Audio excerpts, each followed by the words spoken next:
My name's Liam Parker. I'm 28, and I run a small tech startup in Portland, Oregon, building educational apps.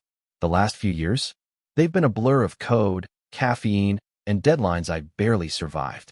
I wake up before dawn, hunch over my laptop, chug black coffee like it's water, grab whatever fast food I can reach, and crash for a couple hours before doing it all over again. My friends? Married, kids, homeowners. Me? I convinced myself that single life meant freedom, no commitments, no drama. But lately, Sundays have started hitting differently. No one to binge-watch sci-fi with at 2 a.m., no last-minute burger runs. Just me, scrolling, wondering if this is all there is. Dude, get on the apps, my friends texted during our rare group chat. You're not getting any younger.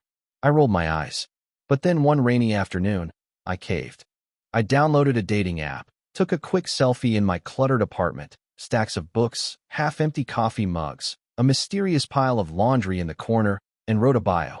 Tech guy building apps to make learning fun. Loves hiking and bad sci-fi movies. Swiping felt mechanical. Profiles of people smiling in gyms, on beaches, holding cocktails. Conversations were shallow. Hey, how's it going? Good, you? Rinse and repeat. Then Devon Martinez popped up. No filters, no brags. Just her in a flour-dusted apron, holding a tray of pastries.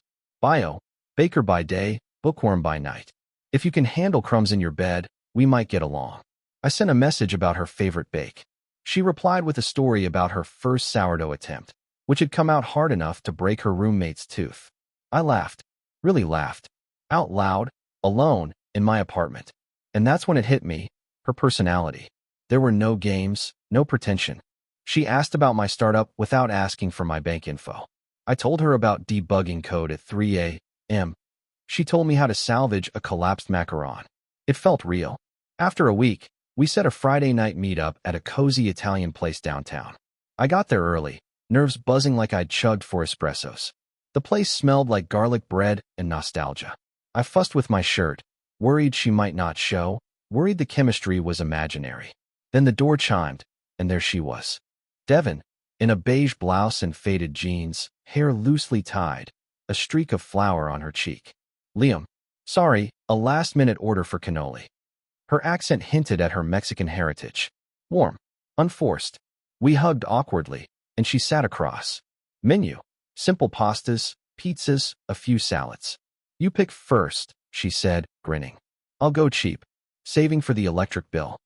I chose a margarita pizza, classic, safe. Conversation flowed as if the texts had never stopped. She described her bakery, flour and fire, starting at 4 a.m., kneading dough while the city slept. She dreamed of her own shop someday, experimenting with flavors like lavender honey croissants. Her eyes sparkled, and I leaned in, captivated. I shared about the startup, struggling to scale, advertising that often failed. She nodded, comparing it to baking disasters that eventually became perfect. We talked buses that never came on time, quirky customers, guilty pleasures, her binge-watching baking shows, mine solo hikes to clear my head. Time vanished.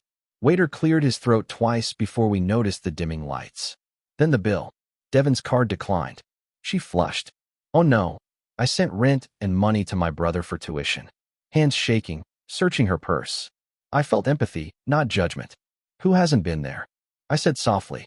She offered to cover next time. I insisted on paying. She looked at me, tears in her eyes, and smiled faintly. This makes tonight even better. No pretending we're perfect. We stepped outside, rain-slicked streets glowing under streetlights. She hesitated at the bus stop. I took her arm. Walk a bit. Silence. Then, do you ever feel like you're just not enough? Like no matter how hard you try, you're a step behind? I nodded. All the time. Startup nights alone. Fear of failing. She smiled faintly. Not alone. Her words hit me. That night, I realized I'd let someone in. No masks, just real. The next morning, I woke to a text from Devon. Thanks for not making it weird last night. Coffee sometime. My treat. My stomach flipped, not from nerves, but anticipation. We set up a meet at a street-side coffee cart. Nothing fancy, just drip coffee. I smiled at my phone and replied immediately. Our second date was deceptively simple, yet it set the tone for everything that followed. Washington Park had a free outdoor concert that Saturday afternoon. We wandered through the crowd, enjoying the low hum of guitars, her hand brushing against mine, and neither of us pretending we were anything other than two ordinary people trying to connect. She laughed at my awkward attempts to dance along with the music, and I teased her about taking the music too seriously. The laughter felt easy, effortless. From there, our dates followed a pattern: low-budget adventures, simple pleasures, and lots of conversation. Picnics in Laurelhurst Park became our ritual. I'd pack turkey sandwiches from the grocery store, cheap chips, and coffee I made at home. She'd show up with leftover pastries, smirk, and say, "Day-olds, but better than anything from a chain." We'd sit on a blanket, sharing snacks, talking about everything and nothing. Portland's skyline shimmered over the pond, ducks waddled nearby, and time seemed to bend around us. One weekend, we went to the Portland Art Museum on no-admission day. I never thought I'd enjoy wandering through galleries, but Devon's energy was contagious. We whispered about abstract pieces, guessing what the artist had meant, or laughing that it could have been a child. "This one's just a red square," I said. She snorted, "But it costs more than my rent." Art, like dating apps, was subjective. Another day, we hit a used book fair at a community center. Hours passed in boxes of forgotten titles, each of us trying to find the weirdest one. She handed me a battered sci-fi novel about alien bakers. "For your bad movie nights," she said. I picked a cookbook on budget desserts, so you can experiment without breaking the bank. We swapped them like treasures, promising to discuss them later. Each small moment built trust, a rhythm forming between us that felt alive and grounding. Inviting her over became routine. My apartment was tiny, a one-bedroom walk-up with mismatched furniture and a kitchen barely big enough for two. She didn't care. One evening, I tried cooking simple Mexican-inspired tacos. I Googled recipes, bought discounted ingredients. Devon arrived with fresh limes. "To elevate it," she said. We chopped onions and meat side by side, elbows bumping, laughing at our cramped space. When the tacos sizzled, she tasted mine. Not bad for a tech guy, but next time, more cumin. I smiled. Cooking together, laughing at mistakes, it became more than food. It was intimacy in motion. Our talks deepened. After a failed attempt at banana bread that left flour coating every surface, we collapsed on my couch, breathless with laughter. Devon wiped batter from her cheek and opened up. "Being the oldest sibling sucks. My parents split when I was young. I've always had to hold it together. Sometimes I just want someone to say, 'You're doing okay. You don't have to be strong all the time.'" Her vulnerability hit me hard. I shared my own struggles, the nights debugging apps that crashed, investors backing out, users leaving. Everyone expects you to have it all figured out, but I'm winging it half the time, I admitted. She held my hand gently. "You don't have to prove anything to me. I like you because you keep going, even when it flops. That's real strength." But as much as our bond grew, life outside us didn't pause. Work deadlines loomed, money was tight, and the city kept humming in its relentless rhythm. Our happiness was fragile, a bubble of warmth against Portland's gray drizzle. Still, every laugh, every shared pastry, every conversation about hopes and fears made the world outside feel smaller and safer. By the third week, our routine felt almost sacred. Breakfast tacos at my place on Saturdays, park picnics, exploring quirky corners of Portland, book fairs, museum trips. Yet, life, as it always does, had a way of reminding us that perfection is temporary. It started small. Devon had a huge order at the bakery: 24 croissants, a wedding cake, and a custom batch of macarons. She barely slept. I wanted to help, but my startup was demanding, and every hour away from my laptop felt like I was falling behind. I watched her texts pile up, her voice tense on the phone. I tried to suggest splitting errands, but she brushed it off. "I've got this, Liam. Don't worry about me." Then came the missed date. She texted 5 minutes before our planned coffee, apologizing. Her oven exploded. Well, not literally, but a small fire in one batch of pastries set off sprinklers. I couldn't be mad, though the disappointment in my chest twisted strangely. I realized I cared more about seeing her than I'd admit to anyone. Our next meetup, the tension was subtle, but there. Devon was quiet, distracted. I suggested hiking Forest Park to clear our heads. She hesitated, then agreed. The trail was muddy, rain droplets on leaves. Halfway through, she finally let it out. I feel like I'm failing everyone. The bakery, my brother, myself. And sometimes, I feel like I'm letting you down too. I took her hand. Hey, you're human. No one expects perfection. Not me. Not anyone. The words sounded easy, but I felt the weight behind them. That day, we walked silently, the mist clinging to our clothes. Her vulnerability drew me closer, yet the pressure of our separate lives loomed over us like an invisible wall. Then my own problems surfaced. My app had a major glitch, users were complaining, and investors were calling. I worked late into the night, answering emails while Devon slept on the couch beside me after helping with my own meager attempt at baking for fun. The next morning, I felt guilty. I didn't mean to disappear, I said. She shrugged, tired but smiling. I know. Life doesn't pause. But we're here now, aren't we? Despite the stress, we clung to moments of joy. We discovered an abandoned rooftop garden behind an old bookstore. We climbed up one rainy evening, my hands soaked, her apron muddy, but the view made it worth it. The city lights reflected in puddles on the roof, our laughter echoing. She nudged me playfully. See? We make our own adventures. That night, soaked and cold, I realized Portland's gray drizzle was no match for the warmth she brought. Not every challenge was obvious. One afternoon, I saw Devon talking on the phone, her expression tense. Later, she admitted it was her ex, asking for money for a personal emergency. I felt a pang, jealousy, insecurity, but I hid it behind a calm smile. You don't owe anyone but yourself, I said. She nodded, the tension easing. Even small issues like this tested the trust we'd been building. Work deadlines collided with our tentative routines. I missed a planned dinner. She had to close the bakery early for a delivery. We both felt frustrated but didn't argue. Instead, we learned to communicate through texts sprinkled with emojis, small phone calls during lunch, and weekend adventures that required juggling schedules. One night, after a particularly long day, we sat on my couch, remnants of a failed baking attempt still on the counter. Devon leaned against me. Do you ever feel like life is one mess after another, and the happy bits are just tiny islands you cling to? I nodded, understanding. Yeah, but maybe those islands are enough. If we're on them together, maybe it counts for more than we think. By the fourth week, our connection was strong, but life had a way of testing it. It started subtly, small misunderstandings that could have been ignored, but built tension anyway. Devon had promised to meet me for a late-night coding marathon at my apartment, but she didn't show. No text, no call.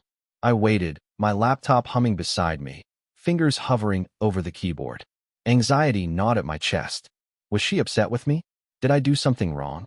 Finally, around 10 p.m., my phone buzzed. Sorry, Liam. Bakery emergency. I had to cover for a coworker who called in sick. Everything's fine, just hectic. I exhaled, relief mixing with lingering frustration. We texted back and forth, but the warmth of our usual playful banter was replaced by awkwardness. I tried to brush it off, but the seed of doubt had been planted. A few days later, I noticed she was distant during our walk in Forest Park. Normally, she'd chatter about baking experiments or odd customers. Now, her replies were monosyllabic, her laughter absent. I asked if everything was okay. I'm fine, she said, but I sensed the weight behind the words. I didn't push. Instead, I stayed close, hoping she'd open up when ready. Meanwhile, my startup demanded more than usual. A major bug had appeared in one of our learning modules, and a critical investor call was scheduled for the next morning. I spent the night debugging, exhaustion pulling at me. Devon sent a text, "Don't burn yourself out. Remember to breathe." Her words, simple but caring, reminded me why I was drawn to her. But I also knew that the long hours I spent absorbed in work created a gap between us. A gap neither of us could easily close. Then came a more personal obstacle. Devon's younger brother was struggling at college, and she was sending him money while juggling her bakery shifts. Her stress seeped into our conversations, and I could feel her pulling back emotionally. One evening, over a simple meal of store-bought sandwiches, she confessed, "I feel like I'm failing everyone. My brother, the bakery, and now you. I don't want to mess this up." I reached for her hand. "You're not failing. You're doing the best anyone could. And I'm here, not going anywhere." Still, tension lingered. One rainy afternoon, I decided to surprise her at the bakery with coffee and a small pastry I had attempted to bake myself. a messy chocolate croissant that resembled more a brick than a pastry. She laughed, genuine this time, but her eyes carried exhaustion. You didn't have to, Liam. Really, you're sweet, but I'm swamped. Her honesty, even amid fatigue, drew me closer, but I couldn't ignore the growing distance between us. Communication became key. We started leaving little notes for each other, texts sprinkled with humor, reminders to breathe, silly doodles. I sent a photo of my cat sleeping on my laptop. She replied with a picture of her dough-covered hands holding a tiny croissant. The small gestures bridged the gap, but it was clear that life's pressures were a constant challenge. By the end of this week, I realized that love wasn't just about laughter and easy moments. It was about patience, compromise, and showing up even when exhaustion, stress, and misunderstandings threatened to pull us apart. And as I lay in bed that night, phone buzzing with a sweet text from Devon saying, "Sleep well. Tomorrow's another day for adventures," I understood that relationships weren't perfect, but they were worth fighting for. By the 5th week, our rhythm had grown, but life wasn't done testing us. The first real conflict came unexpectedly. Devon received an offer to cater for a high-profile event across town, an opportunity that could boost her bakery's reputation and income significantly. The catch? It was scheduled on the same weekend we had planned a small getaway to the coast, just the two of us. I tried to be supportive. "That's amazing, Devon. You should do it," I said, though a tight knot formed in my chest. Part of me wanted her to say no so we could spend that weekend together. She noticed my hesitation but didn't press. I avoided bringing it up again, burying myself in my startup work, yet the thought of missing our time together lingered like a shadow. Friday night came. Devon was buzzing with energy and nerves, preparing her pastries, double-checking the order, and coordinating with her staff. I offered to help, thinking it might be fun. She smiled at me, exhausted but grateful, as we packed boxes together. Despite the chaos, the moment was intimate. Elbows brushing, flour dust in the air, shared laughter amid the stress. But when it came time to leave for the event, I realized we hadn't discussed what this meant for us. At the catering venue, things went wrong almost immediately. An undercooked batch of croissants, a miscommunication with the event coordinator, and a client who was more concerned with Instagram photos than taste. Devon's stress skyrocketed, and I could see it gnawing at her confidence. She snapped at me once, out of frustration, for suggesting a slight adjustment to the display. I froze, shocked. This was the first time I had seen anger spill over in our interactions. "I'm sorry," she muttered, cheeks flushed, before diving back into her work. We left late, the ride home silent. Neither of us spoke much, lost in our own thoughts. I realized how fragile our balance was. I wanted to be understanding, but my own exhaustion and lingering disappointment made patience difficult. Devon finally broke the silence. "I didn't mean to snap. I'm just under so much pressure." I nodded, squeezing her hand. "I get it, but we have to figure out how to deal with this together." The weekend passed with minimal conversation. Texts were short, though polite. I felt distance growing, not just physically, but emotionally. Our normal humor and playful teasing were gone. I tried planning a casual midweek picnic to reconnect, but she canceled, citing exhaustion and lingering work concerns. I swallowed the frustration, realizing that love required flexibility and sacrifice. By the end of the week, we finally talked openly. Sitting on my couch, surrounded by a mess of flour from another failed attempt at baking together, Devon admitted, "I'm scared. If I don't focus on my bakery, it might fail. And if I focus too much, I might lose you." Her honesty broke the tension, but also revealed a truth I had been avoiding. Our lives were complicated, and love alone couldn't solve everything. I shared my own fears. Nights spent coding alone, the stress of investors, and moments when I felt like a failure. I've almost quit more than once. Not because I don't love what I do, but because I fear losing everything, including us. She nodded, squeezing my hand. The first real conflict didn't break us, but it revealed the pressures of balancing ambition and affection, a lesson neither of us had expected to learn so early. By the time we went to bed that night, the tension had eased slightly. We weren't perfect, but we had communicated. The first big storm had passed, leaving us with a tentative understanding. Love required endurance, patience, and a willingness to face hardship together. By the 6th week, Liam and Devon's relationship had grown stronger, yet outside pressures began to creep in like shadows. The bakery's growing popularity demanded more of Devon's time. New clients, social media requests, and custom orders meant she often stayed late, leaving Liam waiting or caught up in his startup work. One evening, Liam arrived at her bakery to surprise her with coffee. She was on the phone, stress apparent in her tense posture. "Yes, I understand. The wedding cake needs 3 tiers, chocolate ganache, but we need to adjust the delivery."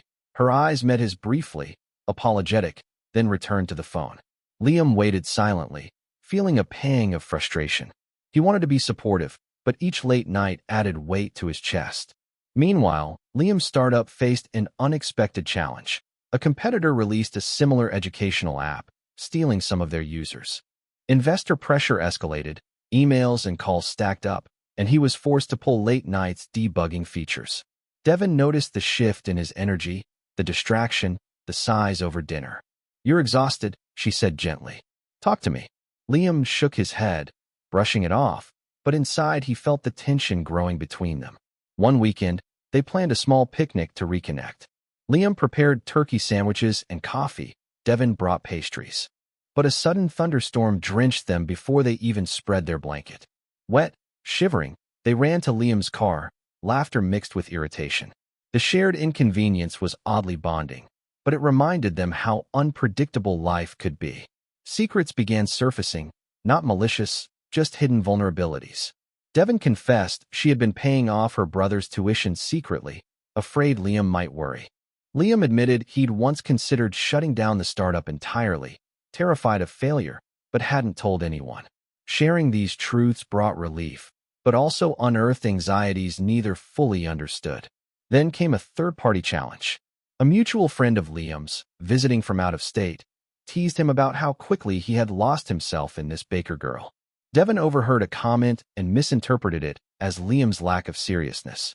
Tension built silently until she confronted him. "Are you really invested in this? Or am I just a distraction?" Liam, taken aback, had to clarify.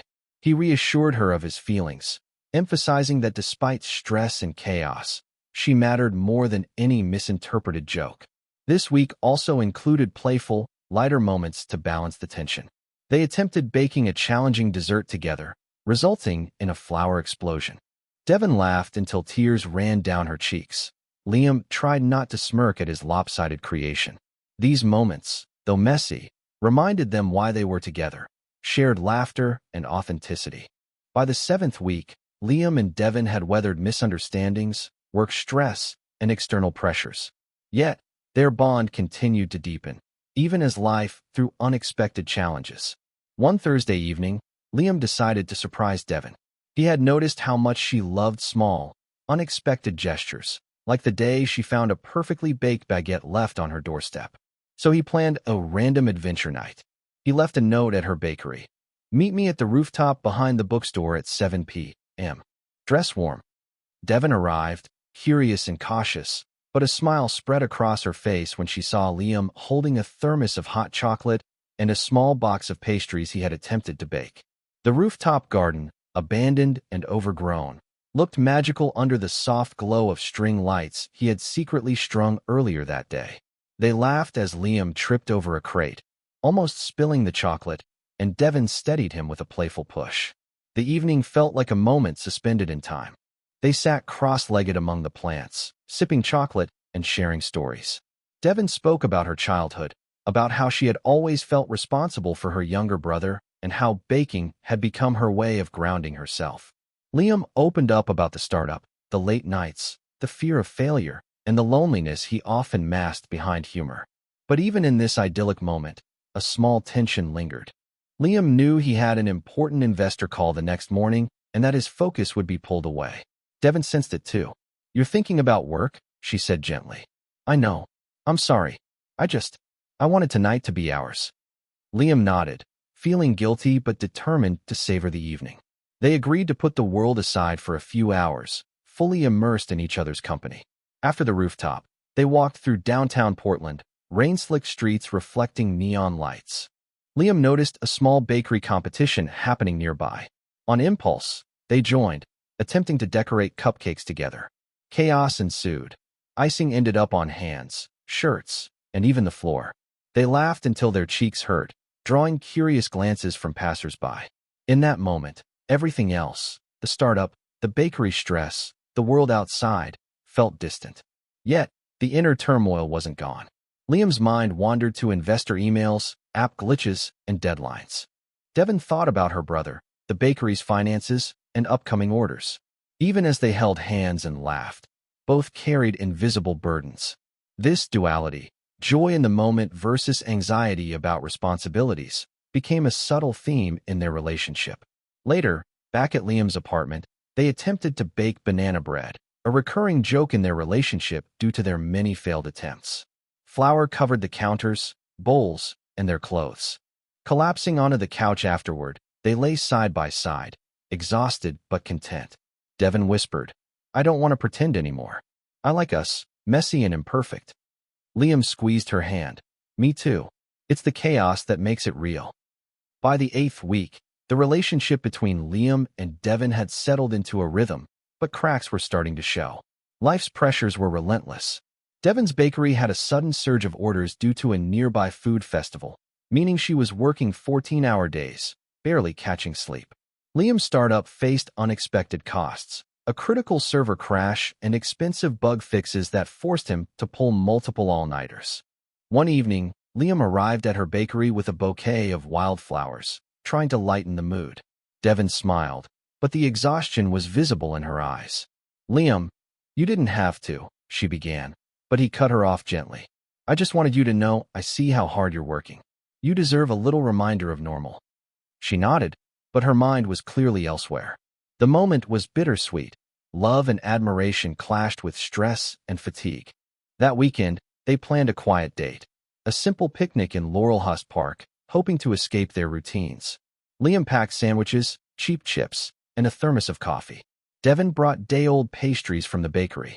But as they unpacked the blanket, Liam received an urgent message from an investor. The server crash had caused data loss, and if not addressed immediately, the company could lose its main funding. Anxiety surged.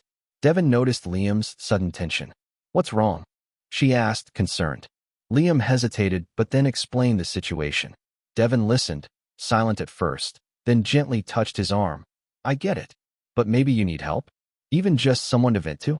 Her support helped momentarily, but the conversation left both of them heavy with unspoken fears. Financial strain also pressed on Devon. She had been secretly helping her brother with tuition and rent, stretching herself thin. The small joys of cheap picnics and shared pastries now felt overshadowed by responsibilities. During their lunch, she confessed, "I hate feeling like I can't breathe, Liam. Every day is just managing crises, and I'm afraid I'm letting everyone down, including you." Liam, feeling helpless, held her hand. "You're not letting me down. We're in this together." Despite the tension, they tried to salvage moments of joy. They explored a quirky used bookstore together, laughing over bizarre titles and picking books for each other. Liam found a sci-fi novel about alien bakers. Devon handed him a cookbook with cheap dessert recipes. These small, playful gestures reminded them why they were together. Yet the underlying pressure persisted. Miscommunications escalated. Liam, absorbed in coding, occasionally forgot to reply to texts promptly.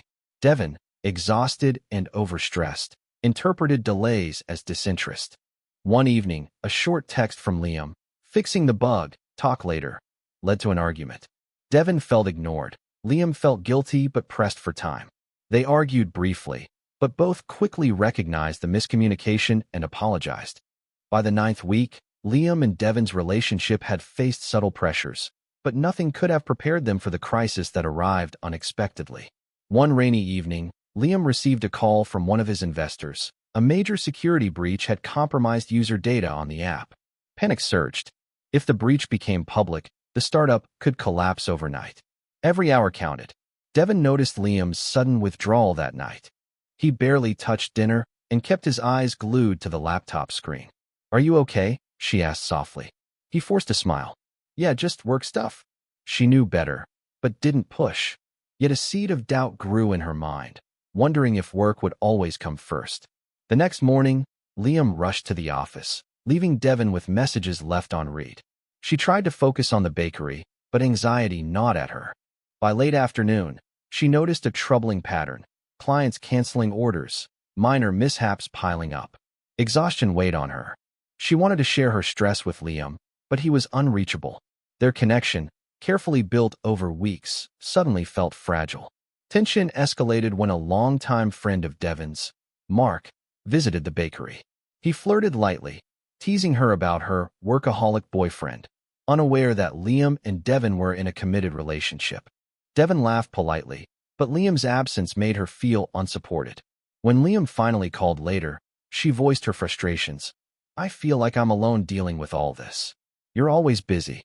Liam, torn between urgency and love, tried to explain. "I'm doing everything I can to keep us afloat. You have to trust me." Their voices grew louder, the storm outside echoing their emotional tension. In the days that followed, miscommunications compounded. Liam tried to help remotely, sending rushed texts with instructions for bakery logistics. Devon misread his tone as criticism, responding curtly. They hadn't argued seriously before. This felt different, emotions raw, patience thin. Both wondered if their priorities were truly aligned. Yet amidst the chaos, small moments of connection emerged. One night, Devon stayed late at Liam's apartment after a bakery crisis. They shared instant noodles, exhausted and silent, until she leaned against him, whispering, "I don't want to fight, Liam. I just want us to survive this." He held her, realizing the depth of his feelings. Survival wasn't just about the startup or bakery. It was about protecting what they had together. The crisis peaked when a minor misstep at the bakery caused a client complaint. Devon panicked, fearing her reputation was at stake. Liam, after finishing a coding marathon, rushed over to support her. Seeing him, exhausted but present, brought tears to her eyes. "I was so scared you'd choose work over me," she admitted. Liam gently held her face. "I won't. Not ever. We'll figure this out, together." By the 10th week, Liam and Devon had endured misunderstandings, work stress, financial strain, and a crisis that shook their trust. Yet, the trials had also forged a stronger bond between them. The final chapter of this chapter in their lives was about to unfold. The morning after the crisis at the bakery, Devon arrived at Liam's apartment, rain lightly misting the windows. She held a small box of pastries, perfectly baked this time, and a letter she had scribbled on a napkin. "For us," she said quietly, smiling through exhaustion. Liam took her hand, feeling the weight of their shared struggle.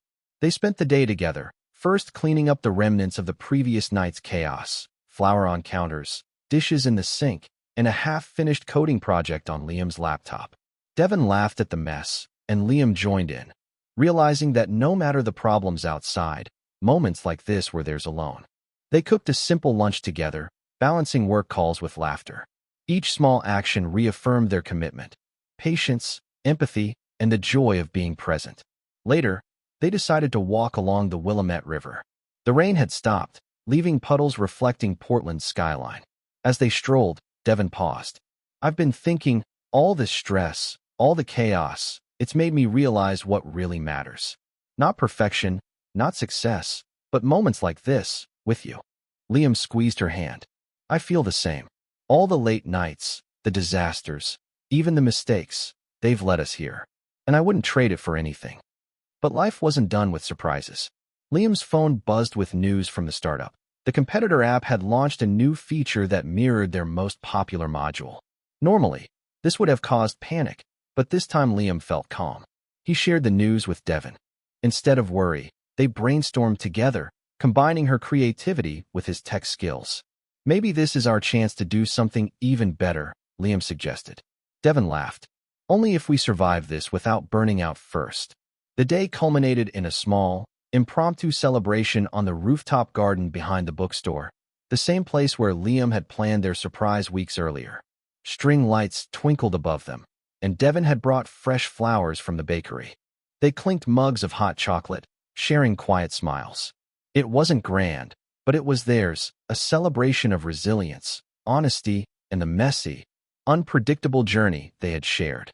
As the sun set, Devon leaned against Liam, whispering, "I never imagined dating a tech guy would be like this. Chaotic, unpredictable, but perfect in its own way." Liam grinned, brushing flour from her cheek. And I never thought a baker could teach me so much about patience, love, and living in the moment. They laughed, realizing that perfection was never the goal. Connection, vulnerability, and shared experiences were what truly mattered. The story ended not with grand declarations or dramatic gestures, but with quiet understanding. Liam and Devon had discovered that love was messy, imperfect, and demanding, but infinitely rewarding. Together, they faced life's storms, celebrated small victories, and learned that true intimacy meant embracing each other fully, flaws and all. And as the night settled over Portland, they looked out over the city, hands intertwined, knowing that whatever came next, startup crises, bakery mishaps, or unforeseen challenges, they would face it together. Not as perfect individuals, but as a resilient, united team.